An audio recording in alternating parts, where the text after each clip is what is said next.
Welcome. My name is Darius, and I want to share a true life story with you.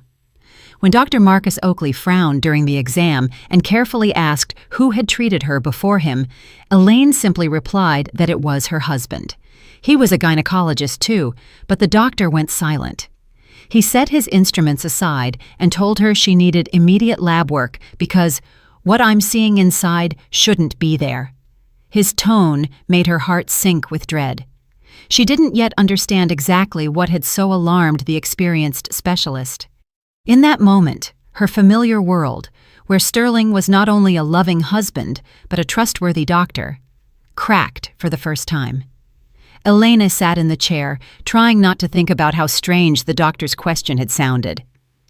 Marcus Oakley seemed like a serious, thoughtful man, not someone who threw words around carelessly. His office was located in a new medical center on the outskirts of the city, and she had only decided to come because the pain had become unbearable.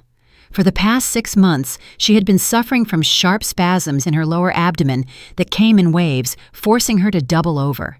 Her cycle had completely broken down. The bleeding was painful and unpredictable. Every time, Sterling would reassure her, explaining that changes like this were natural at 42 years old, and that her body was just adjusting. But something inside her resisted his explanations. Her intuition told her that what was happening to her body was far from normal. When Sterling left to visit his ailing mother in Atlanta, she decided to make the secret visit to an outside physician. Dr. Oakley carefully studied her ultrasound results, shaking his head from time to time.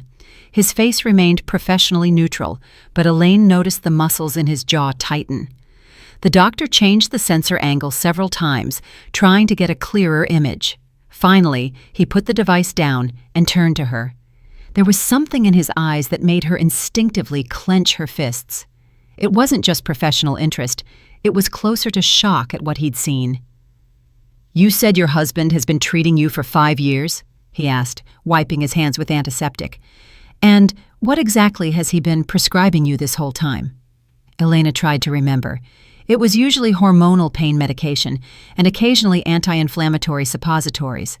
Sterling always insisted that he knew her body better than any outside doctor. Dr. Oakley walked over to the ultrasound monitor and pointed to an irregularly shaped dark spot in the uterine area. "See this growth?" he said, his voice strained. "It's a foreign body, and by all indications, it's been there for a very long time. It looks like an old-style intrauterine device, or IUD, that has become embedded in the tissue." Elena felt the blood drain from her face. "An IUD?" she repeated, not believing her own ears. "I've never had an IUD. I would know if someone had placed something in me." The doctor took out the medical chart she'd brought with her and flipped through the pages. "There are no records here of an intrauterine contraceptive being inserted," he confirmed. "But things like this don't appear on their own. Someone must have put it in, and it didn't happen yesterday." Elaine tried to focus, to recall anything that could explain what was happening, but her memory offered nothing. She had always been afraid of IUDs, considering them invasive and dangerous. Sterling knew about her fears and had never suggested that method of contraception. "I need to run additional tests," Dr. Oakley said, standing up from his desk. "Inflammatory markers, tumor markers, the full spectrum. What I'm seeing on the ultrasound raises serious concerns. The tissues around the foreign body are altered. There are signs of chronic inflammation." He left the office, leaving her alone with terrifying thoughts. Elena tried to calm herself, searching for a rational explanation. Maybe the doctor was wrong. Maybe it was something else, not an IUD. A few minutes later, a nurse came into the room with a tray for drawing blood. The young woman worked silently, but Elaine noticed her exchange a look with the doctor when he returned. There was a silent dialogue between them, full of professional anxiety. "Doctor, the inflammatory markers are really through the roof," the nurse quietly said, showing him the results of a rapid test. Elaine heard those words and felt everything inside her clench with fear. Something was seriously wrong with her body, something she never suspected. Dr. Oakley sat across from her and folded his hands on the desk. "Elaine Thames," he said seriously, "I need to be absolutely honest with you. What is in your uterus poses a real threat to your health.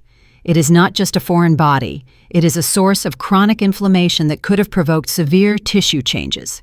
He pulled out a referral form and began filling it out. You need immediate hospitalization at the County General Medical Center for the surgical removal of this object. The operation cannot be delayed. Every day you wait increases the risks. Elaine stared at him, unable to believe what was happening.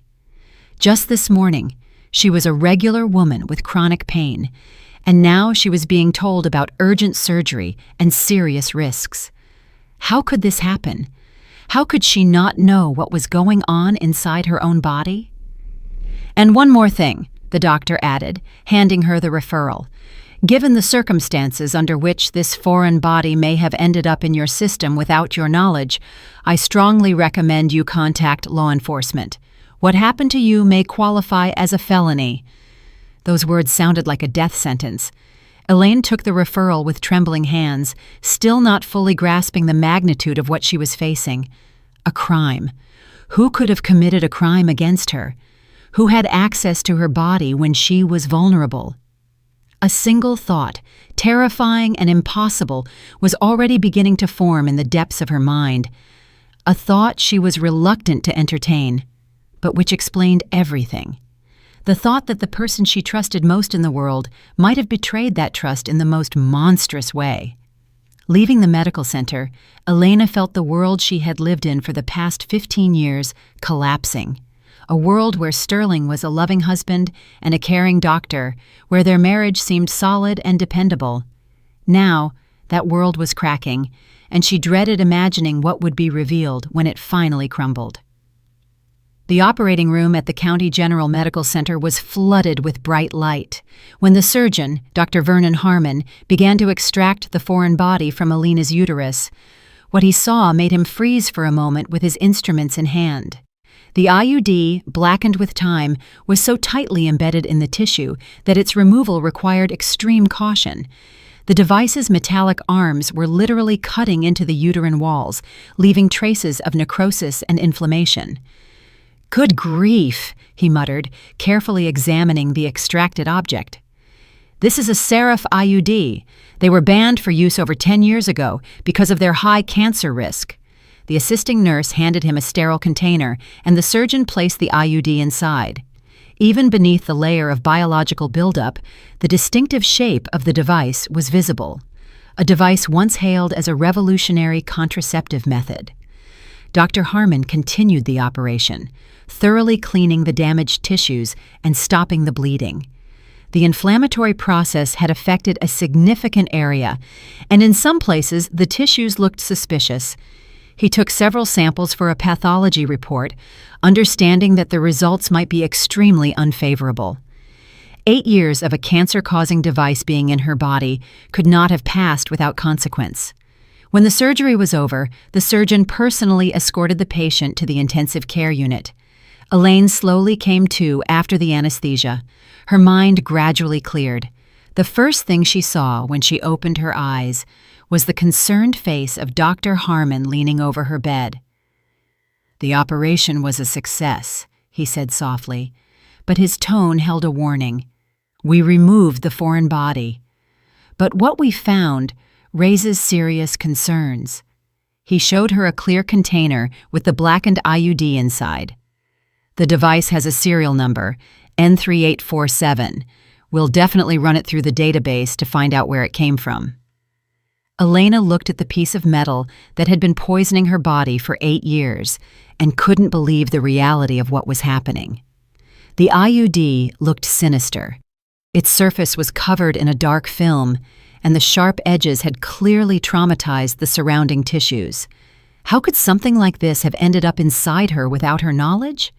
How could she not have felt this foreign body?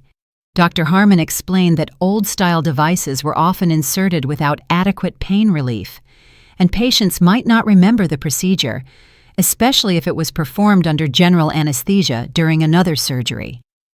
But the main concern was not the IUD's presence itself, but the consequences of its prolonged existence in her body.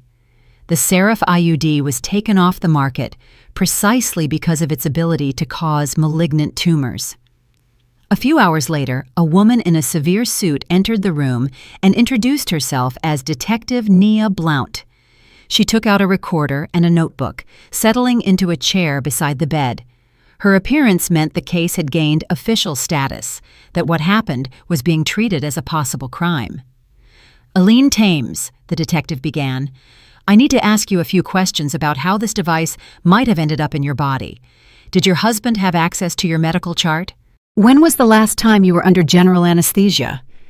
These questions struck her like hammer blows, each one bringing her closer to the terrible truth. Elaine tried to concentrate, recalling all the medical procedures of recent years. She had only been under general anesthesia once, 8 years ago, when she had her appendix removed.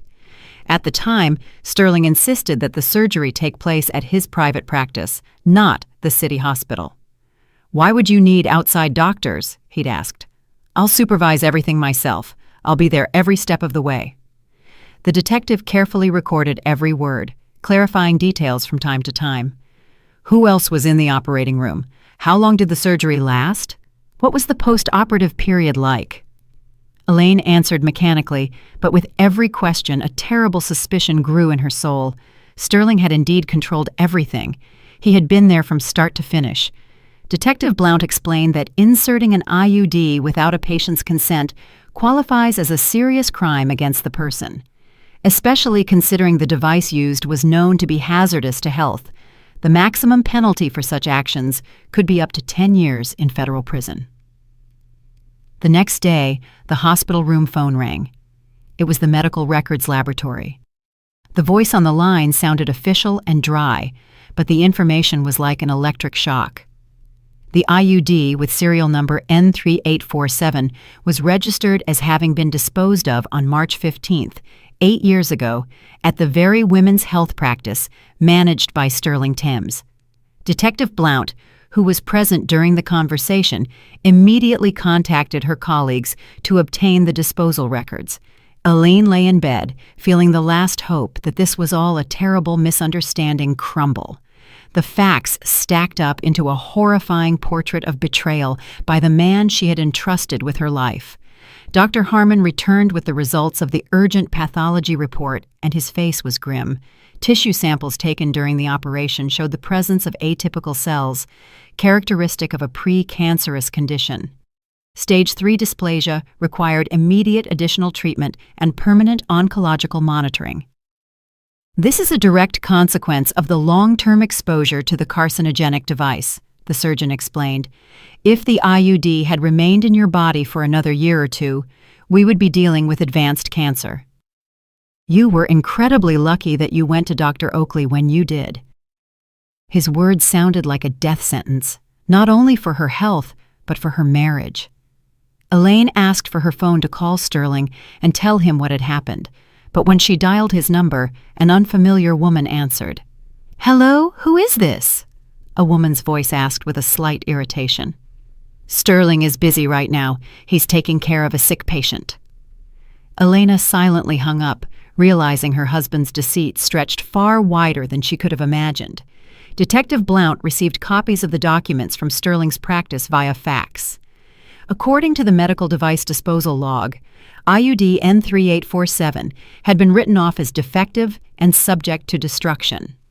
The signature next to the entry belonged personally to the practice manager, but instead of being destroyed, the device had been used for the secret sterilization of his own wife.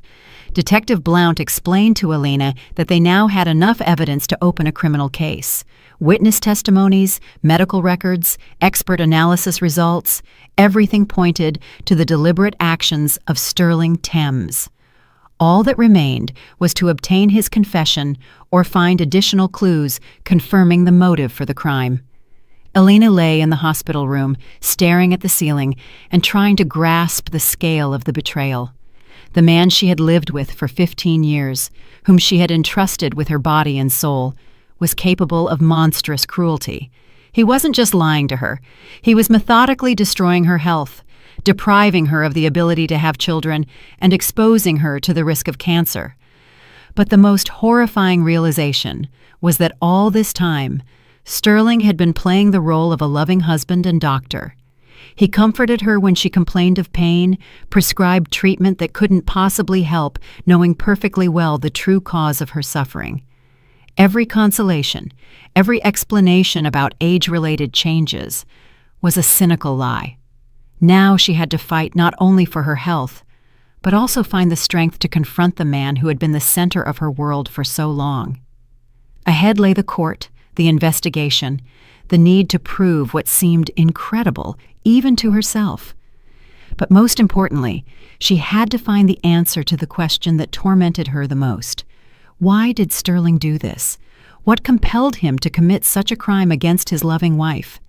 If you like this video, please give it a thumbs up so YouTube knows you're interested in stories like this and recommends more quality narratives. Discharged from the hospital on the third day after surgery, Eileen headed straight to the women's health practice where Sterling worked. Detective Blount had given her special permission to examine her husband's office as part of the investigation. The security guard reluctantly let her in, constantly glancing at his phone as if debating whether to warn the manager about his wife's visit. Everything in Sterling's office was familiar down to the smallest detail. The massive oak desk, the leather chair, the framed diplomas on the walls, the photograph of their trip to Hawaii. But now, this familiar setting seemed like a backdrop concealing a monstrous secret. Elaine walked over to the safe, whose code she knew by heart. It was their wedding date. Inside the safe were documents Sterling considered especially important. Among them, she found a thick folder containing medical device logs from the past 10 years. Her hands trembled as she flipped through the pages, looking for the entry from March 15th, 8 years ago. And there it was, the entry about the disposal of IUD N3847, next to which was Sterling's sprawling signature. The office door quietly opened, and a young woman in a white coat appeared in the doorway. Elaine recognized her. It was Oliva Reese, one of the clinic's nurses, always cheerful and efficient. But now, Oliva's face showed confusion and fear at the sight of the manager's wife holding the documents. "Elaine Thames," Oliva said uncertainly. "What are you doing here? Dr. Thames said you were in the hospital after surgery." The nurse was holding something that she tried to hide behind her back, but Elena managed to catch a glimpse of the distinctive packaging of a pregnancy test. "I've already been discharged," Elena replied, carefully studying the young woman's face. Oliva looked distressed. Her cheeks were flushed, and her eyes darted around. "What is that in your hand?" Elena asked, though she already guessed the answer. The nurse became even more flustered and pressed the test to her chest. "It's personal," Oliva mumbled, but her voice sounded unconvincing. Elena noticed a gold ring with a small diamond sparkling on the ring finger of her right hand. The ring was strikingly similar to her own wedding ring, which Sterling had given her 15 years ago. "That's a beautiful ring," Elaine commented, pointing to the nurse's hand. "Where did you buy something like that?" Oliva instinctively hid her hand behind her back, but it was too late. "It was a gift from my sweetheart," she replied quietly, and a note of defiance entered her voice, as if she were protecting something very dear. Elaine felt everything inside her tighten with the premonition of new revelations. Did Sterling's betrayal stretch even further than she could have imagined? Did he have a mistress besides the secret sterilization, to whom he gave the exact same rings he gave his wife? Oliva tried to leave the office, but in the hallway, an older woman with a noticeably rounded belly called out to her. Elaine recognized her as Marina Vance, a longtime patient of the clinic who had been monitored there for years. The woman looked tired but happy, clearly expecting a child at a mature age. "Oliva, thank you so much," the pregnant woman said, hugging the nurse. "If it weren't for you, I don't know how we would have managed the housing for me and my kids. Dr. Thames is such a kind man. He helped with the apartment paperwork. My older ones are so happy they're going to have another little brother or sister." Elaine froze when she heard those words. It meant Sterling had children with other women, and he was helping them with housing. How many secrets was the man she considered her husband concealing? Oliva noticed Elena had overheard the conversation, and her face went white with fear. "Marina Vance, not here. the nurse whispered, trying to move the pregnant woman away from the manager's office. But it was too late. Elena had heard enough to understand the scale of the deception. Sterling had not only deprived her of the ability to have children, but he was also fathering them with other women. The patient left. Oliva remained standing in the hallway, unsure what to do. Elena walked out of the office with the logbook in her hands and approached the nurse. "How many children does he have?" she asked, looking directly into the young woman's eyes. Oliva tried to deny it, but her gaze gave everything away. "I don't know what you're talking about," she mumbled, but her voice trembled with distress. "Dr. Thames just helps patients. He's a good doctor." Elaine shook her head, realizing that the nurse was either deceived herself or was an accomplice in this complex game. At that moment, the security guard's phone rang. He had been watching them from his booth. Elaine heard snippets of the conversation, from which she understood someone was asking the man about what was happening at the practice. "Thames," the guard said into the phone, "your wife was here looking for something in your office. Oliva caught her, and they were talking about something." Elena realized she had little time left. Sterling would surely find out about her visit now and try to hide or destroy the incriminating documents. She quickly took pictures of the logbook page with the IUD disposal entry, as well as several other suspicious entries on her phone. Oliva stood nearby, clearly in a state of internal conflict. On one hand, she was loyal to Sterling. On the other, she saw his wife suffering and knew something was terribly wrong. The pregnancy test in her hand was eloquent proof that she was more than just a nurse to the practice manager. Elaine decided to take a gamble. "Is it his?" she asked, pointing to the test in Oliva's hand. The nurse didn't answer, but her silence was more telling than any words. Tears welled up in her eyes, and she pressed the test to her chest, as if shielding her future child from a cruel world. "He promised me he would divorce you," Oliva finally said, barely audible. "He told me you were sick, that you couldn't have children, that your marriage was long dead. I didn't know that he was the one who made you sick." These words served as a confession, confirming Elaine's worst fear. "How many children do you have together?" Elena asked, feeling her world spin with horror. Oliva looked up at her, her eyes full of tears and remorse. "2, she whispered. "Macy, she's 5, and Isaac, he's 3. They think Daddy works in another city, which is why he rarely comes home." Elena felt the ground disappear from under her feet. It turned out that while she was suffering from the pain caused by the embedded IUD, Sterling was creating a parallel family with a young nurse. He was raising the children he had deprived her of. He played the role of a loving father to some and an indifferent husband to another. The security guard finished his conversation and headed towards them, clearly having received instructions from Sterling. "Elena Thames," he said with forced politeness, "I need to ask you to leave the building. The manager said you do not have the right to be here without his presence." Elena knew her time was up. She quickly left the practice, taking with her the document photos and the terrible knowledge of her husband's double life. In the car, she called Detective Blount and told her what she had learned. Now they had not only proof of a crime against her health, but also a motive explaining Sterling's actions. Detective Blount listened carefully and promised to immediately question Oliva Reese as a witness. She also planned to obtain a warrant to search Sterling's home and workplace to seize all documents that might shed light on his criminal activity. Elaine drove home, realizing her life was utterly ruined.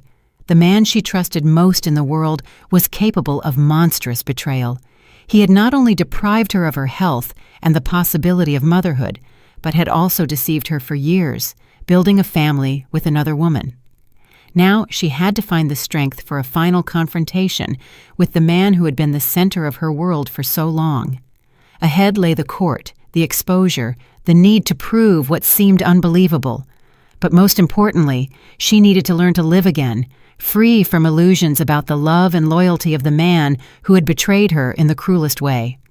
If you enjoy this story, subscribe to the channel so you don't miss new videos. The house greeted Elaine with its usual silence, but now that silence felt sinister, full of hidden secrets and lies. She walked into Sterling's home office, where his personal computer sat, a machine she'd never had reason to use before. She guessed the password on the third attempt. It was his mother's birthday, the person he considered most important in his life. The desktop was neatly organized. Folders contained medical documents, scientific articles, photos from conferences, but one folder with an unusual name stood out. Forever Now, which immediately caught her attention. Elena clicked on it, and her heart froze at what appeared on the screen. Inside the folder were hundreds of photos of Oliva in intimate poses, pictures of their trips together, romantic dinners, and outings with small children. In one photo, Sterling was holding a girl of about 5 who looked strikingly like him. Next to her stood a younger boy, also with his characteristic features. These were the Macy and Isaac that Oliva had mentioned.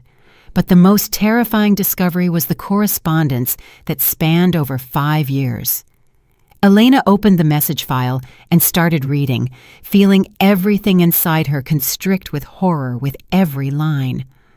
The correspondence began with ordinary work questions, but gradually moved into personal confessions and plans for the future. In one message, dated 3 years prior, Sterling wrote to Oliva about his plans.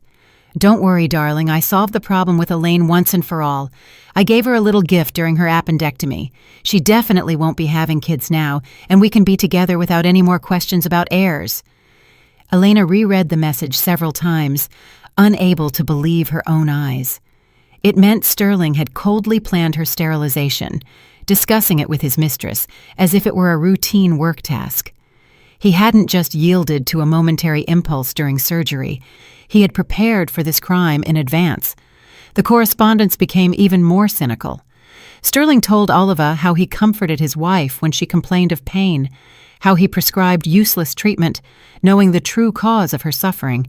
He even joked about it, calling himself a brilliant doctor who had solved 2 problems at once, getting rid of the need to have children with his wife and gaining the opportunity to start a new family. In another folder, Elaine found scanned copies of bank documents that completely shattered her image of her husband. Monthly transfers to Oliva Reese for $5,000, labeled alimony for Macy and Isaac. It turned out Sterling was officially supporting 2 children by his mistress while convincing his wife that their family budget wouldn't allow them to have children of their own. There were also documents for the purchase of an apartment in Oliva's name, insurance policies for the children, and plans for their education. Sterling had created a full-fledged parallel family into which he poured not only money, but also emotion. In the correspondence, he called Macy his princess and Isaac his heir. Meanwhile, he viewed his wife as a burden to be discarded in the least painful way possible. It was especially painful to read the messages from the past few months, where Sterling discussed divorce plans with Oliva. He wrote that he would wait until Elaine developed cancer from the embedded IUD. Then he could divorce her under the pretense of not being able to handle the psychological stress of his wife's illness. Public opinion would be on his side, and the assets would remain his. Elaine saved all the discovered files onto a flash drive, understanding that these were the key pieces of evidence of her husband's crime. But emotionally, she was completely shattered, realizing the extent of the betrayal. The man she had lived with for 15 years had not just deceived her, he had methodically destroyed her life, planning every step of that destruction. The phone rang. Detective Blount's name lit up the screen. "Aline Thames," the familiar voice said. "I have news for you, and it's not great. We received the results of the additional tissue analysis taken during the surgery. You have precancerous changes of the 3rd degree. This is a direct consequence of the long-term presence of the carcinogenic IUD in your system." Elaine listened to the detective's explanation, feeling numb with horror. It meant Sterling hadn't just deprived her of the ability to have children. He had effectively sentenced her to a painful death from cancer. If she hadn't gone to Dr. Oakley, she would have had advanced cancer in a year or 2, with minimal chances of recovery. Detective Blount continued to explain the legal aspects of the case. Sterling now faced charges not only of causing grievous bodily harm, but also attempted murder. The maximum sentence for the combined charges could be up to 15 years in prison. The detective also informed her that she had obtained a warrant to search the house and seize all documents related to the case. Elena told her about the discovered correspondence and bank documents that confirmed the motive for the crime. Detective Blount listened carefully and asked her not to touch the computer until the experts arrived, so as not to compromise the integrity of the digital evidence. The search was scheduled for the next morning, but the detective warned that Sterling might try to return home and destroy the evidence. Just as Elaine finished her conversation with Detective Blount, she heard the front door open in the hallway. Her heart stopped with fear. She hadn't expected Sterling to return so early. "Honey," his voice called out from the hallway, "I'm back early. I have a surprise for you." His tone sounded as usual, affectionate and caring, but now that affection felt like a repulsive mask. Elena quickly closed all the files on the computer, but left the screen with the correspondence open. Let him see that his secret was exposed. Let him understand that the game was over. She took the container with the extracted IUD from her purse, which Dr. Harmon had given her as physical evidence. Sterling's steps approached the office, and Elaine braced herself for the hardest conversation of her life. She was about to look into the eyes of the man who had methodically been killing her for 8 years while playing the role of a loving husband and a caring doctor. She had to find the strength to stand against his lies and manipulations. The office door opened, and Sterling appeared in the doorway with a bouquet of red roses in his hands. He looked rested and happy, clearly anticipating a reunion with his wife after a week apart. But his expression instantly changed when he saw Elaine at his computer with the correspondence open on the screen. "Elaine," he said uncertainly, "what are you doing here? Why are you going through my computer?" His voice trembled, and his eyes darted between the screen and his wife's face, trying to assess the scale of the disaster. The roses dropped from his hands and scattered across the floor, symbolically ending their family idyll. Elaine silently turned the monitor toward him so he could read his own words about giving her a little gift during the surgery. Sterling went pale, realizing his most terrible secrets were exposed. Fear flashed in his eyes. Then anger, then fear again. He knew his career, reputation, and freedom were hanging by a thread. "It's not what you think," he began, trying to find an explanation for the inexplicable. "I can explain everything. It was a medical necessity. You don't understand all the circumstances." But his voice sounded unconvincing even to himself. His words were confused, and his hands trembled with nervous strain. Elaine stood up from the desk and walked toward him, holding the container with the blackened IUD. "Here's your little gift," she said quietly, but her voice was steel. "For 8 years, you poisoned me from the inside with this garbage, deprived me of the ability to have children, drove me to a precancerous condition. And all this time, you played the role of a loving husband." Sterling tried to snatch the container from her hands, but Elena backed away. His mask finally slipped, and she saw the true face of the man she had lived with for half her life. It was the face of a predator cornered, ready to do anything to save his own skin, a man for whom she had never been anything more than an obstacle to happiness with another woman. Sterling stood in the office doorway. His face rapidly changed expression from surprise to comprehension, from fear to despair. The roses lay on the floor, their red petals scattered across the carpet, creating a sinister picture of a ruined idol. He saw his correspondence with Oliva on the computer screen, understood that his most terrible secrets were exposed, but still tried to find a way to wriggle out of the situation. "Elaine, what are you doing here?" he repeated, taking a step into the room. "Why are you digging through my personal files? This is a violation of privacy. You have no right." His voice trembled with nervous strain, and his hands clenched into fists. He was still trying to play the role of the offended husband whose privacy had been violated. Elaine slowly turned to him, holding the container with the blackened IUD in her hands. Her face was pale, but her eyes burned with the cold fire of righteous anger. "Is this your surprise?" she asked quietly, holding up the container. "For 8 years you poisoned me from the inside with this garbage, deprived me of the ability to have children, drove me to a pre-cancerous condition." Sterling lunged at her, trying to snatch the evidence from her hands. "Give that to me!" he yelled, losing the last shreds of his self-control. "You don't understand what you're doing. This could ruin my career, my reputation." Elena dodged him, pressing the container to her chest. For the first time in all their years of marriage, she saw her husband's true face, without masks or pretense. At that moment, footsteps sounded in the hallway, and Detective Blount's voice cut through the tense silence. "Sterling Nicholas Thames," she said in an official tone, walking into the office accompanied by 2 police officers. "You are under arrest on suspicion of causing grievous bodily harm and attempted murder. You have the right to remain silent." Sterling turned to the newcomers. His face was contorted with horror. "This is a misunderstanding," he began, trying to maintain his dignity. "I am a respected doctor, a practice manager.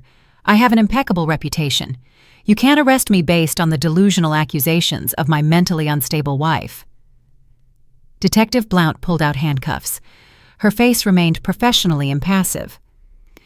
"We have all the necessary evidence, including medical examination results, IUD disposal documents, and witness testimony. Your wife has provided us with correspondence in which you yourself confessed to the crime committed." Just then, Oliva burst into the house. Her face was streaming with tears, and she was clutching her cell phone. "Sterling!" she cried. "The guard at the clinic called me and said the police arrived. What's going on?" Seeing the handcuffs in the detective's hands, she rushed to her lover, trying to shield him. "I'll tell you everything," Oliva sobbed, turning to Detective Blount. "It was his idea, not mine. He told me his wife was infertile from birth, that they hadn't lived as husband and wife for ages. I didn't know that he made her sick himself." Her confession poured out, destroying Sterling's last hopes of salvation. Sterling pushed Oliva away and turned to Elena. A final attempt to justify his actions flashed in his eyes. "I did this for us," he said desperately. "You yourself said you weren't ready for children, that you wanted to build your career first. I just helped you avoid an unwanted pregnancy." Elaine looked at him with disgust, unable to believe this man was still trying to shift the blame onto her. "I wanted to wait a year, not become permanently infertile," she replied coldly. "You deprived me of the right to choose, sentenced me to suffering and illness, and all for her, for your children with your mistress." Detective Blount put the handcuffs on Sterling, ignoring his protests and attempts to resist. "Oliva Reese," she addressed the weeping woman, "you need to come with us to give your statement. You are a key witness in this case." The nurse nodded, understanding that her life too had fundamentally changed. Sterling was led toward the exit, but he kept turning back to Elaine, trying to find a flicker of their former love in her eyes. "Elaine," he pleaded, "we can fix everything. I'll find the best doctors. We'll cure you. Don't ruin our family over one mistake." His words sounded pathetic and unconvincing even to himself. Elaine watched silently as the man she had lived with for 15 years was led away. She felt no emotion other than emptiness and relief. That man had died to her the moment she read his correspondence with his mistress. What was being led away now was only a shell, inside which lurked a stranger and an enemy. Oliva lingered in the doorway. Her gaze wavered between Elena and the departing Sterling. "I truly didn't know," she whispered. "He said you were sick from birth, that doctors had forbidden you to get pregnant. I thought I was helping him find happiness with a woman who could bear him children." Elena looked at her with pity, realizing that Oliva, too, was a victim of Sterling's manipulation. "How old are you?" she asked quietly. 26, the nurse replied. Elena shook her head, realizing Sterling had seduced a very young woman when she was barely 20. "He used you too," Elena said. "He promised to divorce me, marry you, but in reality, he just wanted a young mistress and children on the side. If it weren't for this whole situation, he never would have left me, because I provided him with stability and respectability." Oliva cried even harder, realizing the truth of Elaine's words. "What will happen to my children now?" she sobbed. "How will I explain to them that their daddy is a criminal? How will I support them without his help?" Elena felt sympathy for her, despite everything that had happened. Detective Blount returned for Oliva, patiently waiting for her to finish talking with Elena. "We really need to go," the detective said gently. "The sooner we process all the statements, the sooner you can get back to your children." Oliva nodded and headed toward the exit, but turned back at the door. "Forgive me," she told Elena. "I know my apologies won't change anything, but I truly didn't want to cause you harm." Elena nodded silently, unable to find the words to reply. Forgiveness would come later, when the pain of betrayal subsided, when she could think about this story without shuddering. The house emptied, and Elaine was left alone among the scattered roses and the fragments of her former life. She picked up a few petals, remembering how she used to be thrilled by such surprises from her husband. Now those flowers felt like a mockery, Sterling's last attempt to preserve the illusion of a normal relationship. She walked into the bedroom and began gathering his things, realizing she no longer wanted to see anything in the house that reminded her of him. Every photograph, every book, every item of clothing was saturated with lies and deception. She had to start life anew, cleansing her space of the ghosts of the past. The phone rang. Dr. Oakley's name appeared on the screen. "Elaine Thames," he said warmly. "I heard what happened. How are you feeling? Do you need any medical assistance?" His concern was genuine, with no hidden motives. "Thank you," she replied, feeling a warmth spread inside her in response to the human compassion. "Physically, I'm okay.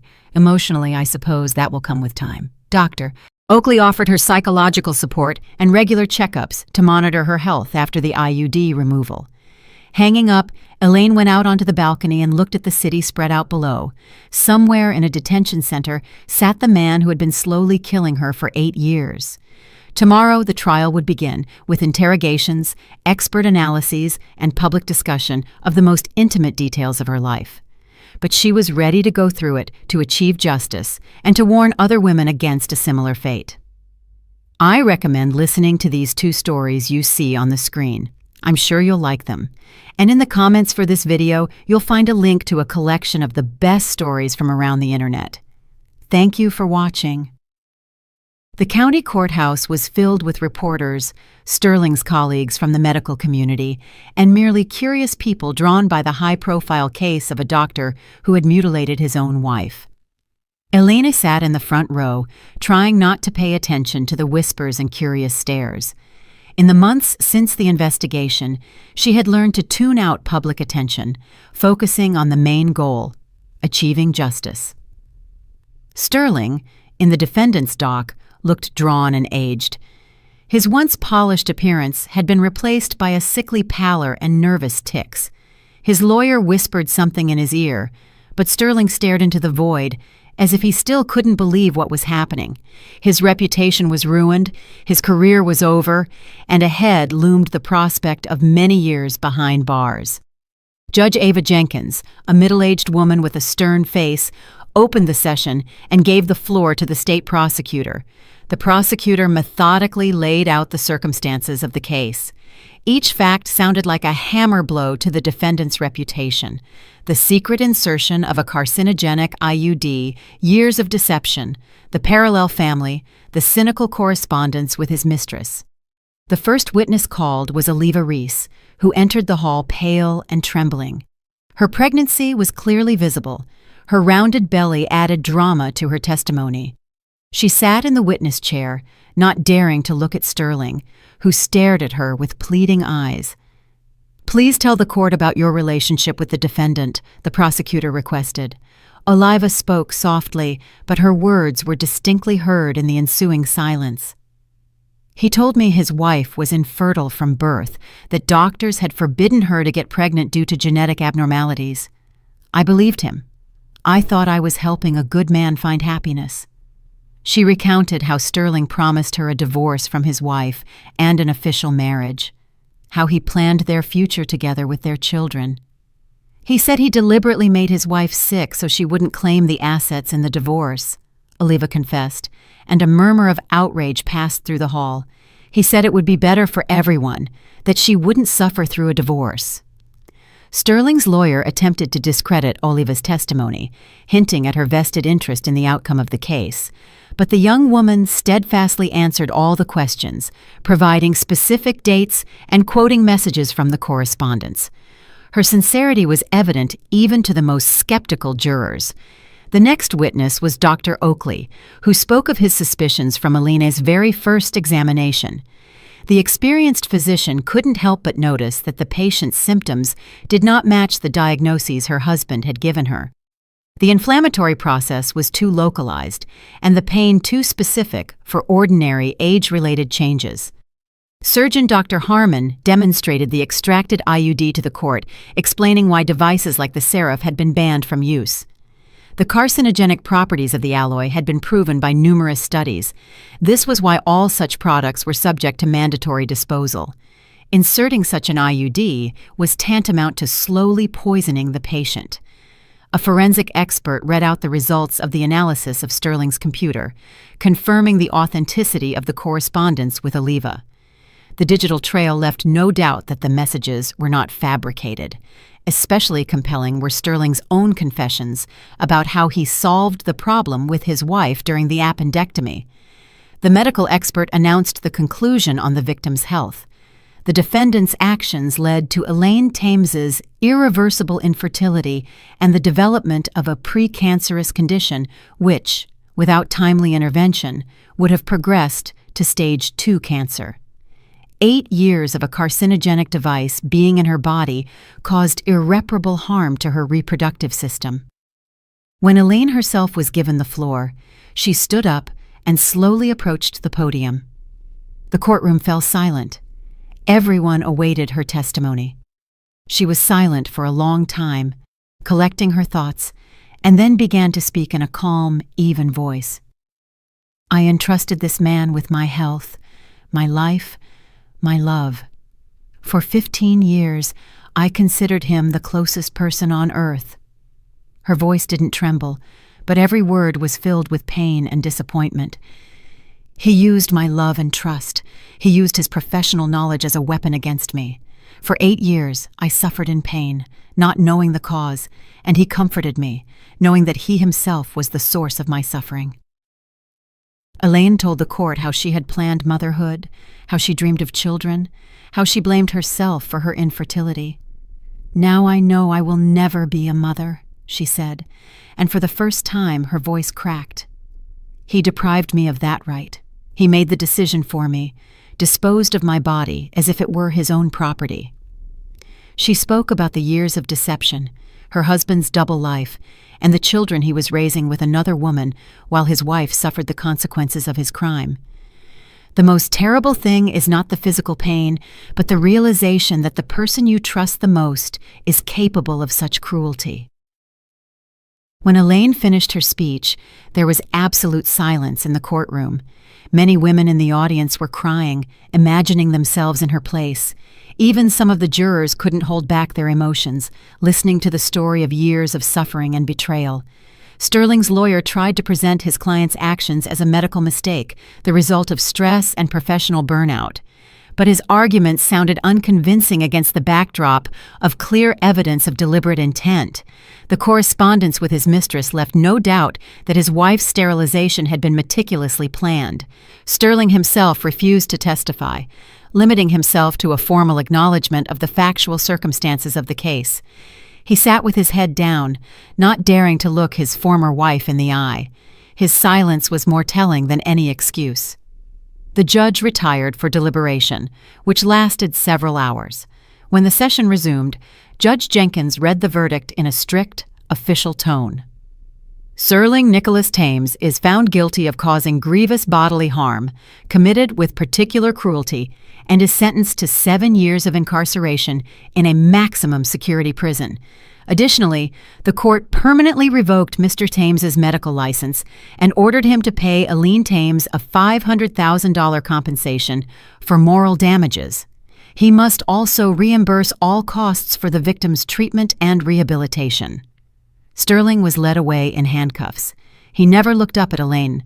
His lawyer announced his intention to file an appeal, but everyone understood that with such evidence, the chances of leniency were practically nil. The medical community had already disavowed their former colleague. His name had become synonymous with professional betrayal. 1 year later, Elena stood before a mirror in an ivory-colored wedding dress that highlighted her slender but stronger figure. Regular checkups showed that the precancerous changes had been arrested. Her body was gradually recovering after the removal of the source of poisoning. Next to her stood Dr. Marcus Oakley, who over the past year had become not just a doctor, but a close friend. "Your lab work is completely normal," he said, adjusting her veil. "The risk of cancer has retreated, and the inflammatory processes have ceased. Your body shows an amazing capacity for recovery." Elena smiled, feeling the warmth of hope and new love spread inside her. A small girl of about 5 appeared in the doorway, in a white dress, holding a basket of rose petals. "Mommy, you look so pretty," said Aaliyah, whom Elena had adopted 6 months earlier. The girl had lost her parents in a car crash and had lived in a children's home for a long time until fate brought her to a woman who also knew loss and pain. Elena crouched down and hugged her daughter, feeling her heart fill with love for this little person. Motherhood had come to her not as she had dreamed, but it was no less real and profound. Aaliyah had called her mommy from day one, as if they had always been a family. Marcus, as she now called her future husband, offered her his arm. "It's time," he said softly. "The guests are waiting, and the minister doesn't like tardiness." Elena took his arm, feeling confidence and peace.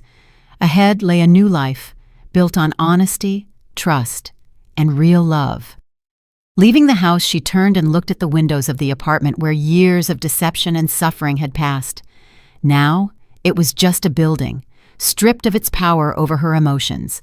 The past was behind her, and the future promised to be bright and full of meaning. And that, friends, is my story. A journey that started in the deepest, darkest shock and ended right here, in this beautiful new beginning. When I look back at those years, at the pain, the gaslighting, and the monstrous deception, it's hard not to feel that deep ache. But you know what? That pain was the fire that forced me to finally listen to that quiet voice inside, the one that told me, "Something is wrong, Elaine. Get out." If there's one thing I want you to take away from my journey, it's this. The greatest act of love is the fierce protection of your own truth. Never silence that gut feeling, that little flicker of doubt. That intuition?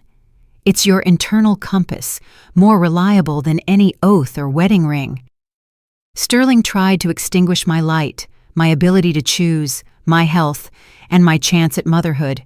But what he didn't realize is that ruin can be the soil where something real, something truly good, finally gets to grow. I lost a husband, a home, and the life I thought I had, but I found myself, I found justice, I found Marcus, and I found Aaliyah. My family wasn't destroyed. It was simply waiting to be built correctly, on a foundation of honesty and genuine care. And for that, I am eternally grateful for the second chance I fought for.